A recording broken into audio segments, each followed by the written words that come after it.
ہم سبھی لوگ جانتے ہیں کہ جادو کرنے اور اسے کروانے والا شخص اگر دونوں مسلمان ہیں تو دائرہ اسلام سے خارج ہو کر کافر ہو جاتے ہیں، کیونکہ یہ سیدھا سیدھا شرک ہے۔ اور شرک اس لیے کہ جادو کے اندر اللہ کو چھوڑ کر شیطانی جنات سے مدد مانگی جاتی ہے، اور بظاہر انسان کو وہی کچھ نظر آتا ہے جو کہ جادوگر ان سے جنات کی مدد سے کسی شخص کے دماغ پر قبضہ کر کے اسے دکھانا چاہتے ہیں، لیکن اصل میں یہ صرف نظر کا دھوکہ ہوتا ہے۔ مثال کے طور پر اس کی مثال ہمیں قرآن پاک سے ملتی ہے۔ جب فرعون مصر کے دربار کے اندر جادوگروں نے اپنی رسیاں ڈالی تو وہ وہاں موجود دربار کے اندر سب لوگوں کو جادو کی مدد سے سانپ نظر آنے لگی، مگر اصل میں وہ رسیاں ہی تھی۔ اس کے بعد جب موسیٰ علیہ السلام نے اپنا عصا مبارک درباریوں کے سامنے ڈالا تو وہ حقیقت کے اندر ایک بڑا اژدہا بن کر ان سانپوں کو نگل گیا، جو کہ اصل میں معجزہ تھا، نہ کہ کوئی جادو، کیونکہ جادو تو صرف نظر کا دھوکہ ہوتا ہے، جبکہ یہ اژدہا حقیقت کے اندر وہی اژدہا کے اندر بدلا تھا، نہ کہ کسی نظر کے دھوکے سے۔ اور یہی وجہ تھی کہ وہاں موجود جادوگر جو کہ اپنے ہنر کے اندر ماہر تھے، یہ سمجھ گئے کہ یہ دراصل جادو نہیں بلکہ معجزہ ہے، اور اسی لیے ایمان لے آئے، کیونکہ ظاہر ہے وہ اپنے ہنر میں ماہر تھے، اسی لیے اس بات کو سمجھ گئے۔ یہ بات آپ نے ویڈیو کے آخر تک مائنڈ میں رکھنی ہے۔ رشین ٹی وی چینل پر کچھ دن پہلے ایک 1.5 گھنٹے کا انٹرویو ایک ایسی عورت سے لیا گیا جو کہ مسلسل کئی سالوں سے کالے جادو کی پریکٹس کرتی ہے۔ وہ اپنے اس کام میں ماہر ہے۔ جب انٹرویور نے اسے سوال کیا کہ کیا آپ کے ساتھ بھی کبھی ایسا ہوا ہے کہ کسی شخص پر چاہ کر بھی آپ جادو نہ کر سکے ہوں، یا پھر اس میں آپ کو انتہائی مشکل ہوئی ہو، تو اس کا جواب کیا تھا یہ جان کر آپ بھی حیران رہ جائیں گے، اور آپ کو مسلمان ہونے پر فخر ہوگا کہ بے شک اللہ کا اپنے پیغمبر پر اتارا گیا ایک ایک پیغام بالکل حق اور سچ ہے، جس میں شک کی کوئی گنجائش نہیں۔ کیونکہ اس کا کہنا تھا کہ جی ہاں، دنیا کے اندر صرف پریکٹسنگ مسلمان ہی ہیں جن پر چاہ کر بھی میں جادو نہیں کر پاتی، کیونکہ یہ ایسے لوگ ہیں جن کی سوچ، ان کا جسم، ان کی روح سب پاک ہے۔ وہ 5 وقت کی نماز پڑھ کے اپنے رب کے ساتھ ہمیشہ رابطے کے اندر رہتے ہیں، اسی لیے میں جب بھی ان پر جادو کرنے کی کوشش کرتی ہوں کہ شیاطین کے ذریعے ان کے دماغ پر قبضہ کر سکوں، تو کوئی انجانی سی طاقت کا حلقہ یا کوئی ڈوم ان کے پاس ہر وقت موجود مجھے ایسا کرنے سے روکتا ہے، اور میرے لیے اس کام کو انتہائی مشکل بنا دیتا ہے کہ ایک پاک جسم کے اندر میرے بھیجے ہوئے خبیث جنات یا شیاطین اس جسم پر حملہ کر سکیں۔ Absolutely. When faced with various religions, it is very difficult to influence Muslims. They are in a constant connection with the egregore. They do namaz every day and read prayers on a daily basis. They are constantly under some kind of a dome, so it is very difficult to influence them. When you start impacting a person, he begins to address in a prayer. Indeed, many of them are very different from those who come to church only when everything is bad in their life. They come to pray and then for 5 years they forget about God, some canons, and so on. Muslims, as a rule, passionately believe and passionately give energy to their egregore, and this egregore protects them very well. یہ لوگ ہمیشہ ایگریگور سے رابطے میں رہتے ہیں۔ ایگریگور ایسی روحانی طاقت کو کہتے ہیں جو کہ انہیں ہر وقت دیکھ رہی ہے، ان کی حفاظت کر رہی ہے، یعنی خدا کی ذات۔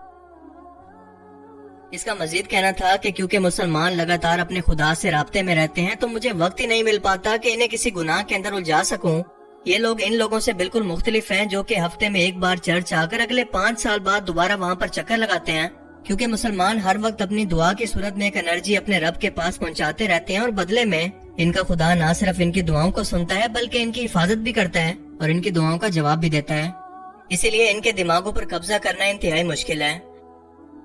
انٹرویور نے اگلا سوال کیا کہ کیا تمہیں لگتا ہے کہ ان کا خدا مہربان اور اچھا ہے؟ اس کا جواب تھا کہ ظاہر ہے کہ میرے لیے تو نہیں، پر ان کے لیے ہاں بالکل ہے، کیونکہ میں جب بھی ان لوگوں پر اثر انداز ہونے کی کوشش کرتی ہوں تو کوئی چیز مجھے باہر لا کر پھینک دیتی ہے۔ میں کسی بھی شخص کو امیجن یا تصور کر کے شیاطین کی مدد سے اس کے دماغ پر قبضہ کر سکتی ہوں، مگر جب بھی کسی پریکٹسنگ مسلم کی باری آتی ہے اس کا تصور آٹومیٹیکلی میرے دماغ سے مٹا دیا جاتا ہے۔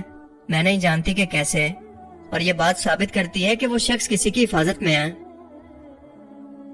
انٹرویور نے کہا کہ کیا ایسا صرف مسلمانوں کے کیس میں ہی ہوتا ہے؟ اس نے جواب دیا کہ ہاں، میرے ساتھ تو ایسا ہی ہوتا ہے۔ اللہ اکبر! یہ الفاظ ایک غیر مسلم جادوگرنی کے ہیں، کسی مسلمان کے نہیں۔ جب اللہ پاک قرآن کریم کے اندر فرماتا ہے کہ ہم نے جن اور انسان کو اپنی عبادت کے لیے پیدا کیا، اور جو بھی اللہ کی عبادت کر کے اس کا قرب حاصل کرتا ہے، اللہ تعالیٰ اس کی حفاظت پر فرشتوں کو مامور کر دیتا ہے، اور اللہ تعالیٰ تمہاری دعاؤں کو سنتا ہے اور اپنی رحمتیں تم پر نازل کرتا ہے جو کہ شیاطین سے تمہاری حفاظت کرتی ہیں۔ تو غیر مسلم اور ایتھیسٹ یہ سوال کرتے ہیں کہ سائنس کیونکہ ان چیزوں کا فزیکل وجود ثابت نہیں کر سکتی، لہٰذا ہم اسے نہیں مانتے۔ یہ وہ کم عقل لوگ ہیں جو کہ مانتے ہیں کہ ان کا فزیکل جسم موجود ہے، پر اس کے ساتھ ساتھ ان کا کوئی سافٹ ویئر بھی موجود ہے جو کہ جسم کو چلا رہا ہے، یعنی کہ روح۔